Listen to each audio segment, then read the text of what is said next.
Inside Michigan Football is presented by Meijer. Hi again, friends. Welcome to another edition of Inside Michigan Football. Doug Karsch alongside the captain, John Jansen. And John, Michigan taking on the number one team in the country. When you're playing number one, you pretty much have to capitalize on every opportunity, and Saturday, Michigan did not. No, and it wasn't a perfect game. I mean, there are no turnovers, so that's a positive, but penalties were costly. Third down conversion still cost the defense, and they did take advantage of some opportunities, like the punt or the fumbled punt that they had. They were going to score.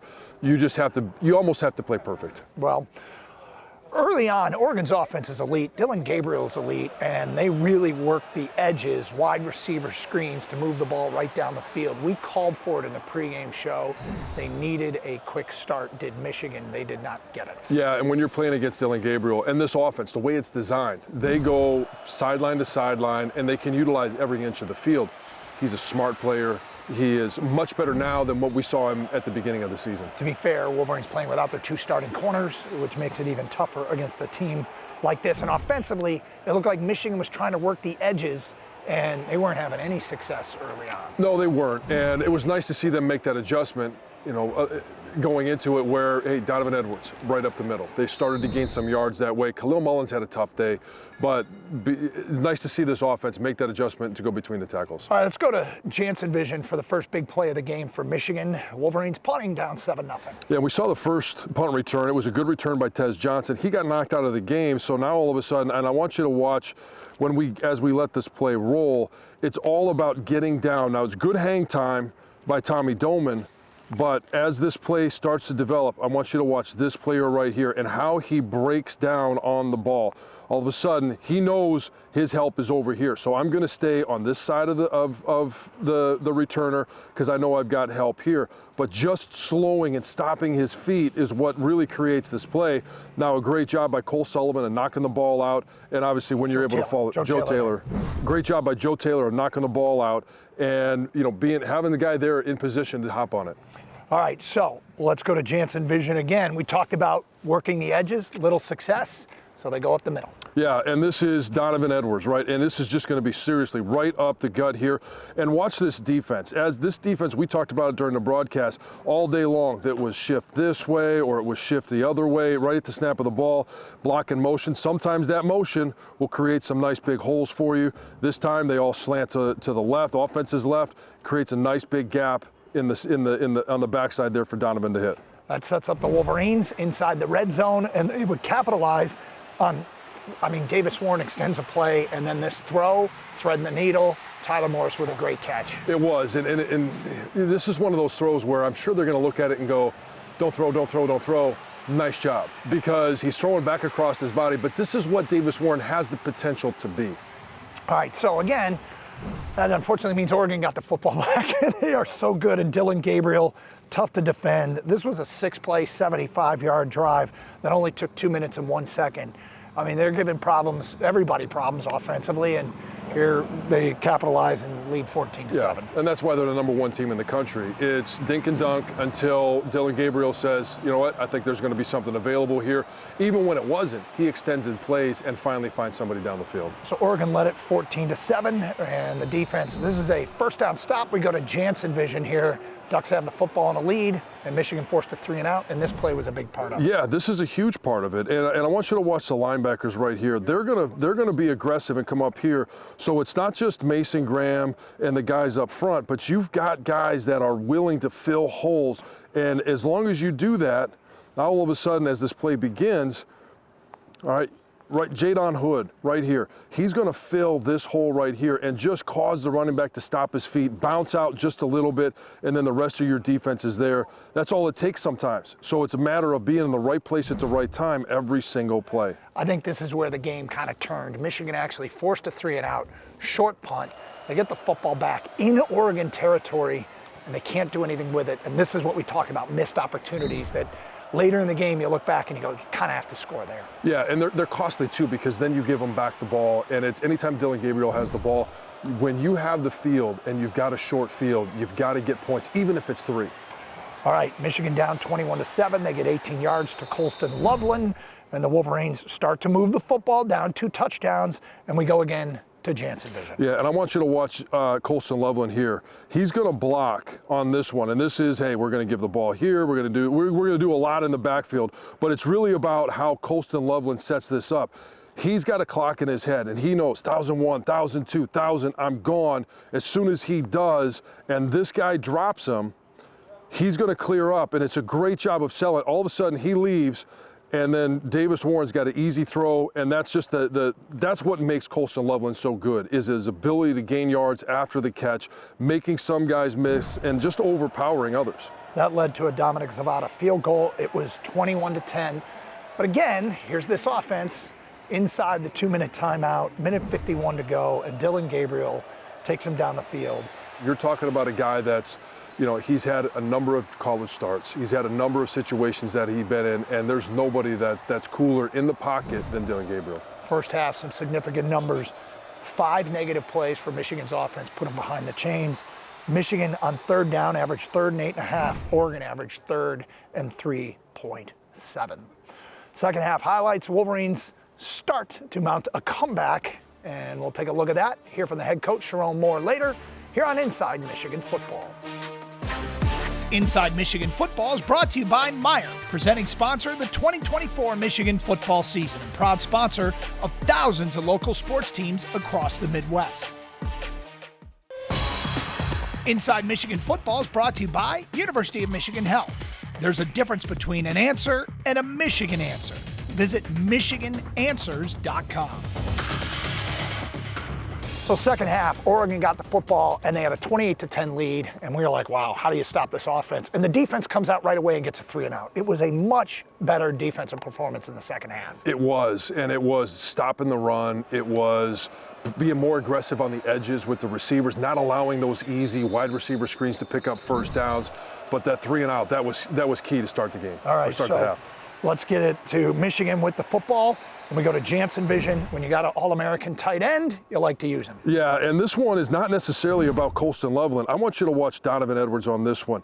He sees that there's going to be a linebacker coming backside, and that's what they were doing a lot on first downs. They were bringing that linebacker in run support. He's going to do a great job of stepping in front of Davis Warren, giving Davis Warren all the room he needs to be comfortable, and then picking up a linebacker. This play to Colston Loveland does not happen without a great blitz pickup by Donovan Edwards. Does a great job, and is fighting his butt off to give Davis Warren the time to find Colston down the field. Yes. Then they get Colston again for another 20 yards, and Michigan is knocking on the door. Here is a third down conversion to Tyler Morris. Wolverines a little wide receiver screen of their own. Yeah, I mean, hey, if it's working for somebody else, why not steal it? And I mean, it's in the playbook, right? But to be able to call it and convert it, it was a big play for Michigan. Okay, now here's Davis Warren. And again, early in the year, he had problems putting the football in harm's way. But this is a third down and goal. He's under pressure, he's backpedaling, and he finds a receiver in the back of the end zone. And there was traffic back there.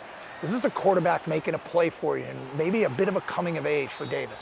Yeah, we've seen when he's been in there, his ability to have, pocket presence, be able to escape the pocket, be able to move around and deliver the ball. Does a nice job of buying as much time as he possibly can, and then finding Peyton O'Leary. Okay, so the Wolverines have made it 28-17.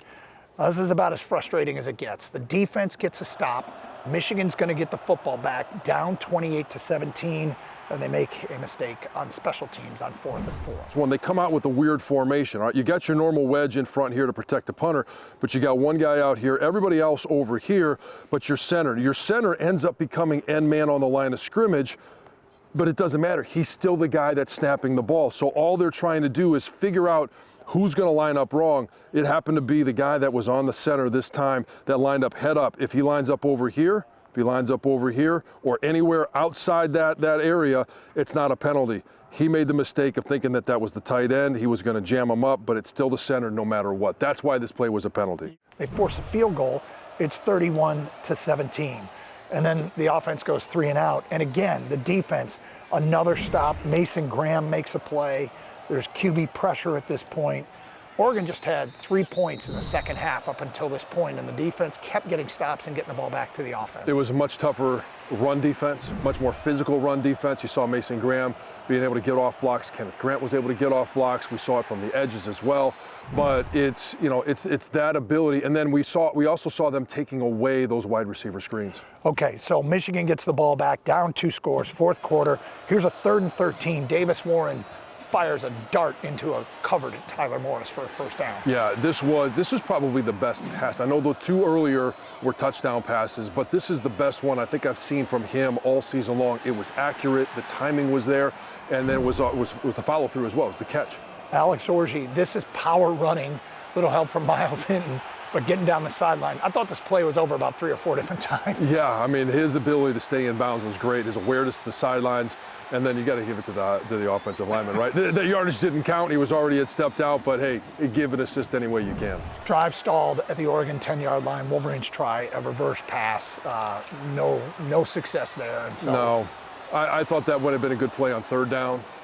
And Davis Warren had been accurate. I would rather see him on 4th down, have the ball in his hands. But hey, they're trying something new, just trying to score.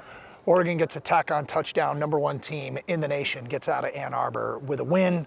Some stuff to build on, but the schedule gets no easier. We'll get into Indiana later. Coming up a little bit later, Ed Kongursky talks with the quarterback, Davis Warren, and we'll hear from the head coach, Sharon Moore, here on Inside Michigan Football. Obviously, I'll never be happy with the loss. But I mean, we came out, and I feel like as offense, we had times where we got rolling. Just saw Davis getting more comfortable at times. He was moving the ball, got in the end zone. So that was good to see, just with how it's been looking this season. But obviously, like I said before, never happy with the loss.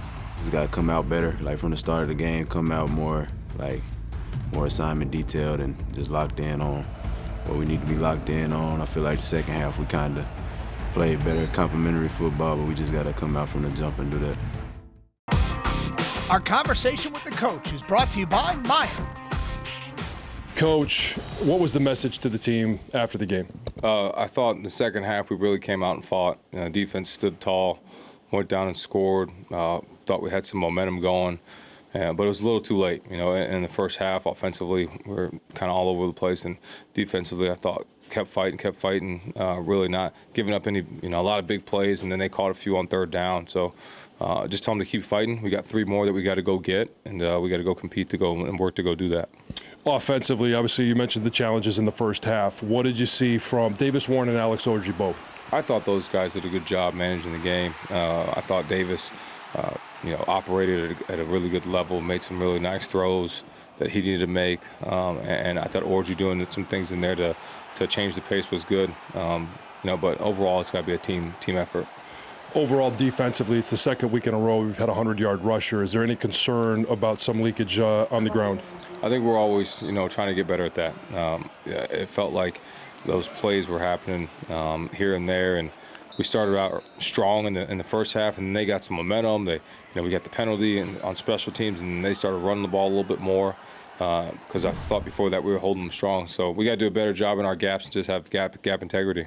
It's defensively in the second half, as you mentioned it was a completely different game. What were some of the adjustments that you guys made to help slow down Dillon Gabriel in that offense? We just gave them different looks. I thought in the first half we had a good plan, and they did a good job adjusting, but in the second half our coaches did a good job of giving them different looks. I mean, if Macari has we're close to a pick 6 on one of them, it might change the whole momentum of the game. It's a 4-point game, but it didn't happen, so we got to continue to adjust. And then you mentioned it.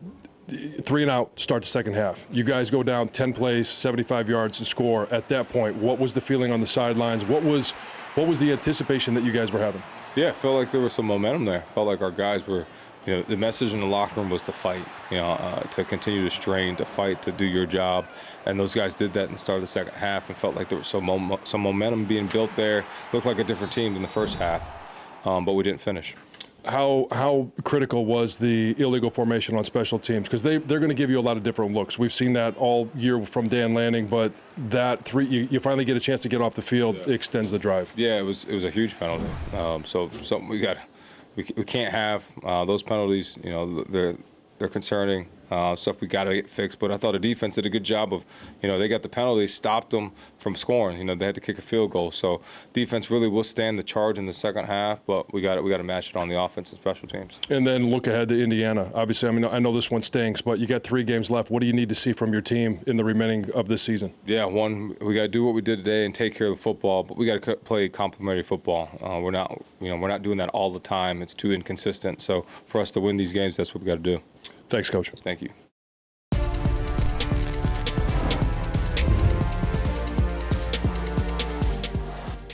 Davis Warren threw a career-high 2 touchdown passes, but a slow start doomed the Wolverines' chances of pulling a huge upset. They ran only 19 plays on their first 5 drives and were forced to play catch-up the rest of the evening. I got to start faster as a unit. Getting an early touchdown would, on those first couple drives, it's on me to be better, to convert on some of those third downs, to keep the chains moving. We harped on that during the week of being good on third downs, and we weren't good enough today. So I think it starts with that. And then, I'm just proud of the way the guys fought, though, in the second half came out.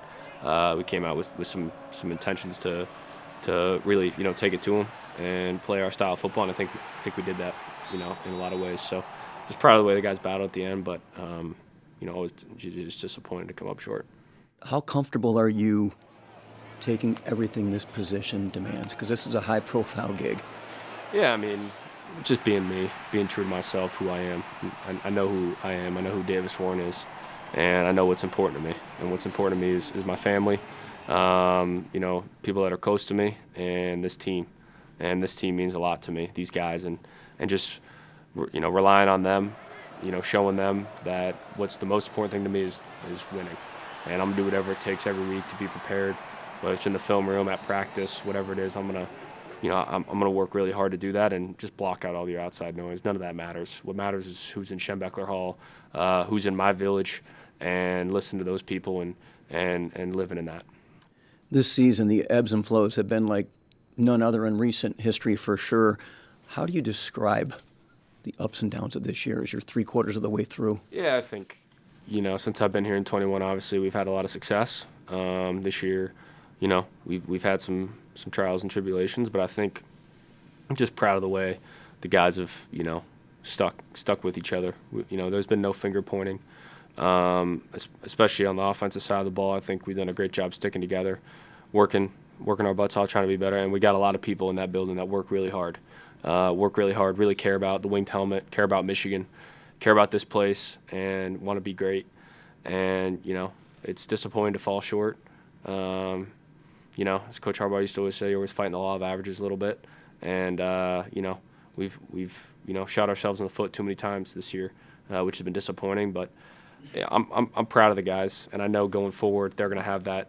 I know tomorrow I'm going to go in there and guys are going to be honest with themselves about what they need to do better, but they're still going to, there's going to be no sad faces. It's going to be, hold your chin up because we got another one coming next week, and you got to be able to turn the page. Can't let it beat us twice, and I'm confident that we won't.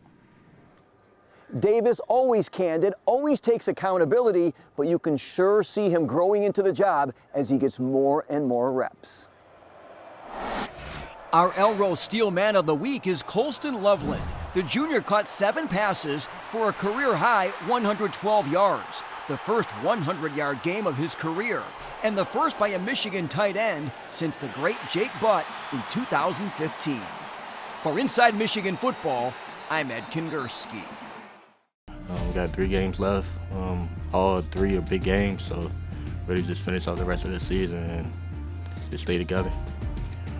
All right, so John, next week, Michigan goes down to Bloomington, Indiana. This is not your typical Indiana team. They trailed on Saturday for the first time all year to Michigan State. So they have a weakness. And then they won emphatically when it was all said and done. What do you think of the job Curt Cignetti has done there with this Indiana team? Oh, it's an unbelievable job that he's done there. And we all made fun of the, just Google me, I win wherever I go. But he's backed it up with the performance as a coaching staff and as his team. And this was the biggest test they had going on the road to East Lansing. And they passed with flying colors. Now, Michigan has their work cut out for them. It's a high-powered offense that they got to try and slow down. Yep, and Indiana's a good example of how you can turn it around quickly in this era of college football. And the Wolverines will be looking to turn it around next Saturday against the Indiana Hoosiers. We'll recap that game next week here on Inside Michigan Football. So long. Inside Michigan Football is brought to you by Meijer, presenting sponsor of the 2024 Michigan football season and proud sponsor of thousands of local sports teams across the Midwest.